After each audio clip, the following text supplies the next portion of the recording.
Hello and welcome to the Slumbery Sloth Book Nook, a podcast about all things books, publishing, and more. My name is Emma, and today my guest is Rabia Barkatulla. Rabia is currently a project coordinator at Sage Publishers. Now on with the show. Thanks for coming on the podcast today, Rabia. No problem. Thank you very Nice to much. be Yeah, thanks. here. So first things first, can you tell us about your current role? My role is projects coordinator at Sage Publishing. So we are an academic publishers, and I assist the project manager in working with data. That's great. So obviously your role must have quite a variety of different things that you do. Can you sort of like tell us a bit about like what you do, say day to day? Day to day, I deal with quite detailed queries that come because we sit between production and IT. So in terms of the movement of data and information, very difficult queries that neither team can really deal with, they come to us. So in the morning, I deal with emails or queries or something that's really, really urgent, like mark records for different products. I need to get them to vendors or talk to our partners. And sometimes there's just loads of meetings. But yeah, so it's very different every day, really. Yeah, it sounds quite a busy role as well. Mhm. Mhm. Never a dull day. It sure is. No, no, not at all. And no day. No, I'd say no 2 days are the same either. Yeah. So sometimes you do need to liaise with product managers and marketing and circulation, and then um, other days I'm just doing one set of spreadsheets and databases and VLOOKUPs in Excel. So Yeah. yeah, different. Yeah, I mean, it's quite good. I guess it's like working with a lot of different people. So I guess you kind of get to see different sides of the how the business connects together and stuff. Would you say?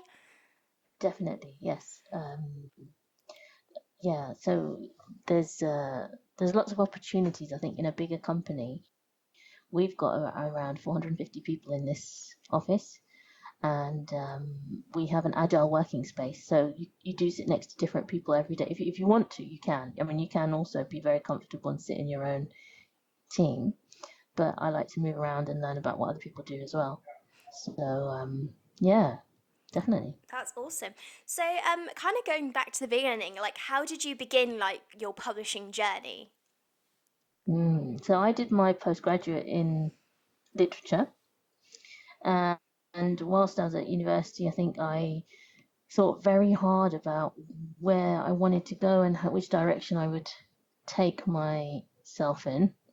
Um, I realized that publishing was ideal for me, so I started off with internships after university, and then yeah, then it went with a few recruitment agents who then got me some great roles and moved forward through that really. Yeah, of Yeah. course, because obviously getting work experience is quite hard in the publishing industry and sort of beginning.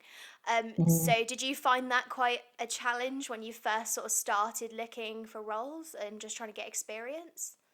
Definitely. I was warned that it's a difficult industry to get into, but that didn't deter me. So I did one internship where there it was like in a basement with two other people, and when I went for an interview, they said to me, "You need to have another internship. Really, you need your internship to work for you." And so I applied to a larger company that and I really got stuck in really with marketing and editorial and all the different sides just to learn about the business essentially.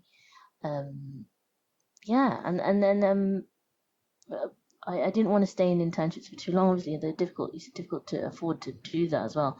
So took a very um, junior role and then just kept going, really plowing through, Yeah, you just started and you didn't stop. basically. Yeah. Yeah. Yeah, so obviously your role is as varied as you say in different sort of ways. So would you Mm. say what kind of skills are most important in your role? My role is largely to do with data. Yeah. So I look after the metadata of different products. For that, you need to have, attention to detail. I know every single publishing job needs attention to detail, um, but you really, really need to be on the ball with any kind of mistake or any error. Um, that's really essential because so many texts will pass past um, different hands. Um, and it's really important that there's no that the end product is professional and precise. So that I think is the key issue that you need to key part of any role really in publishing. You need to be flexible, of course, and adapt to the market as well. That I'm finding that right now. There's a lot of that, a lot of change involved. Yeah, of Uh, course. Yeah, I yeah, mean, stuff like, I guess, working in a team and communications, I guess, are quite vital, as said, in a bigger publisher, because you're yeah, working between various departments. Would you say that that is quite a big part of what you do? absolutely. I think that the more you, I mean, but the bigger the company, the more you do need to have maintain relationships, be a good listener, um, and build on those networks within the company as well as outside of it. That I found is the most important thing. Even like people from my former employers, other people that work there, I'm still in contact with them. Twitter is brilliant for that kind of thing, and you do kind of have a camaraderie, I'd say, um, with different people. I'd say that publishing is great for the people involved, and that's one of the main reasons that I'd like to continue here in Yeah. the industry. Yeah, because it's so friendly. And I Mm, notice when you're sort of going for roles or you're looking for internships or advice on how to build your skills set up, you can always even just post a tweet on Twitter and people will just smartly respond and just sort of give you advice, which is just always great to have. mm, I mean, there's just such a big support network now. definitely. I think everybody remembers what it's like, um, and how important it is to get someone to help you out or show you something new. And like just recently, that somebody showed me how to, just showed me the basics of HTML because I'm not in marketing, but I just wanted to know, and yeah, everyone's willing to help each other out. It's a very friendly sort of bunch of people who love books, Yeah. essentially. It's like one of the things that binds you together, and so I think you appreciate other people that also enjoy the things you do. Yeah, of course. I said it's just fantastic, and you get to learn even if you're not in the industry, you're sort of trying to develop knowledge before you go into obviously apply to jobs, and you kind of want to know what skills that you can acquire. Hmm. And as you said, it's just fantastic. It's just everyone is just lovely, and yeah, just you can just bounce ideas off each other, and obviously then the books is just there's just so many many different promos and different books you can talk about, and it's essentially we have a big conversation about what's books are there, and Mm, yeah, that's what I said, it keeps everyone together and looking at different definitely, stuff. Yes. exactly. No, exactly, and I think if you are a reader, you do have your own taste and your own collection and your own sort of favorite authors and that kind of thing. And these are the best people to talk to about these things because most other people working in publishing have the same uh, vast knowledge of different, uh, eccentric writers and all sorts, all the different genres. You will find everything. This is the place for the discussion. Do you know what I mean? Yeah. Yeah, of Yeah. course. I think I found so many different like genres of books as well through Yeah. like the platforms and speaking to people, because I said end up trying to read different things that you say you never would have ever thought of picking up or Mm, you would have liked. So I mm, do sort of thank the community for that as well. You like I've read like books from different publishers or different writers and sort of come out of my comfort zone, especially since starting university. Of like read so many different books. You're just like, wow, there's so much, and I've got no time to read Yeah, everything. So yeah, absolutely, absolutely. So I did my postgraduate was Arabic literature, yeah, and I don't mean I don't meet a lot of people who've done the same course as me. But whenever we do talk about something, poetry or something, my angle is um, very, very ancient Arabic um, literature. So it's yeah, it's really different. You learn a lot from different people and their own backgrounds and an appreciation, yeah, of for course. yeah, where they're from. Yeah, it's great. So, kind of like moving on, what Mm, kind of advice would you give to someone that's trying to get into the publishing industry? mm.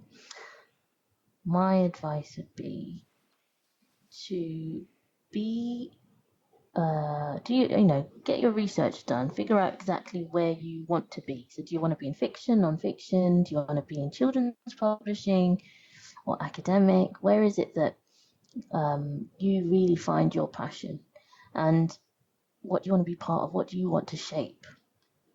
Mm, because that will help you. There's a lot of businesses out there that you can apply to and you can work with, but the one that you're really going to want to stay with and progress in is the one that you feel speaks to you most, um, and that will take you where you need to be. I think. Yeah, Yeah. and obviously persistence and just keep going. Oh, definitely. No, definitely. I think it can take time, but if you seriously believe that this is the industry for you, then you will get a foot in the door and you will get far into it. And I'm so glad that I did. It took me a long time, um, and I know a couple of people who did. There's a scheme for ethnic minorities called Creative Access, um, because we're underrepresented in the publishing industry, and that really helps people get further along and into the industry. But yeah, definitely persistence is important, and once you're here, you can open doors for others. You can do a lot. So yeah, no, definitely. If you really feel like it's the thing for you, then don't give up. Keep going. Yeah, of course. So, finally, what is a book that you've either read recently that you would like to recommend? I went to uh, a talk given by Philippa Perry. So she wrote a book called "The Book You Wish Your Parents Had Read, and Your Children Will Be Glad That You Did." And it's a psychology book, but it's really funny, and I thought I've just finished it actually today. It's brilliant. She was so funny in her talk as well, and it's not the kind of thing that I would usually go for, but yeah, I kind of needed it because I've got a young son, you see, he's 3-year-old, so um, yeah, she understands parenting. Oh, well, that's great. Thank you very much for that recommendation. And thank you so much for coming on the podcast today. I really appreciate it. Yeah, no problem. Thank you Thanks for very much. You're having me. very welcome. Thank you. Bye. Bye. Thanks. Bye. That's it for this week's episode. Thanks for listening. You can follow Rabia on Twitter at Rabia Indian. If you'd like to get involved with the podcast, you can get in touch through Twitter at NovelM16 and use the hashtag Slothcast, or you can send me an email at slumberslothbooknook@gmail.com.